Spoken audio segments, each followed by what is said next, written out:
I knew when I started EMS that I wanted to do something that was cool. People who get an EMS enjoy the adrenaline rush, and you always look for the next rush. Yes, ma'am. We're going to be lifting from the airport, headed to Greenbrier Valley, about 20 minutes out, taking one up, taking to Morgantown. What we have in the helicopter at the time is vital. We use everything.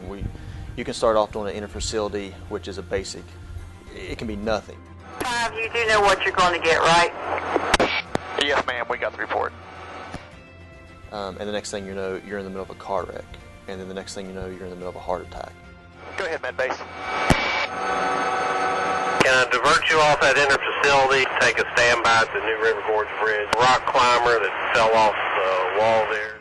We have everything from a ventilator to a monitor to IV pumps to an internal pacemaker, pneumotension kits. We have a little bit of everything. I mean, pretty much anything that an ER and ICU will take with them, we're carrying in the helicopter. We have everything that we can do to maintain someone's life. Charleston Med Base, HealthNet 5, we're over top the Visitor Center at this time. Are you going to go ahead and land? Yeah, I think so. We're looking right now, making sure everything is good. You can put any medic and nurse together and they can figure things out.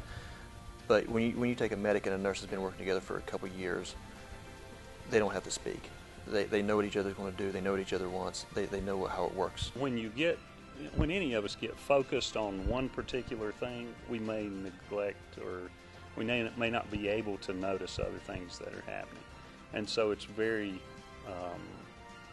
nice to have other people on board who know something about flying and who can look out for those things that might go unnoticed by the pilot. Say it 911 is going to have possibly a Jane Care ambulance come up and pick you all up. Local EMS can help you a lot. Some of the information, not just with the patient care, with passing along information to you, what they do for patient care, the interaction that you have. You can teach EMS things to do better when it comes to patient care, and then just having a good working relationship with all your fire departments, all your EMS, and your local hospitals.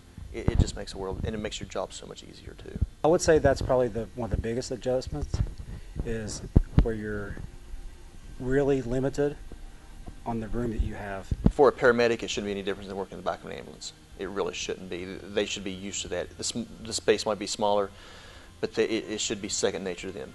For a nurse, it's a completely different world. They're going from having plenty of help to plenty of room to having everything at their fingertips to a closed space environment, having nothing at their fingertips, having to search for things. It's just a completely different world. Chilak, Zulu 14. Zulu 14, go ahead. Yeah, we just had a helicopter crash at off-sea. Can we get some emergency services up here? 10-4, do we know any injuries? It just went down. I imagine they'll be substantial. We're all safe. We all do things as safe as we can possibly do them. But when you talk about crashing, it's not in my mind. You can't be scared your whole life. We all talk about it. When something happens to another agency, to an Air Methods agency, we talk about it, and we try to put ourselves in their shoes. What went wrong?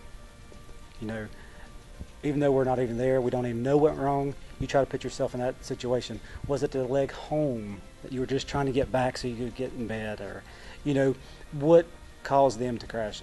And it gives you the ability to try to learn from it, because I want to go home, my partners want to go home, and we want to go back to our families and our kids.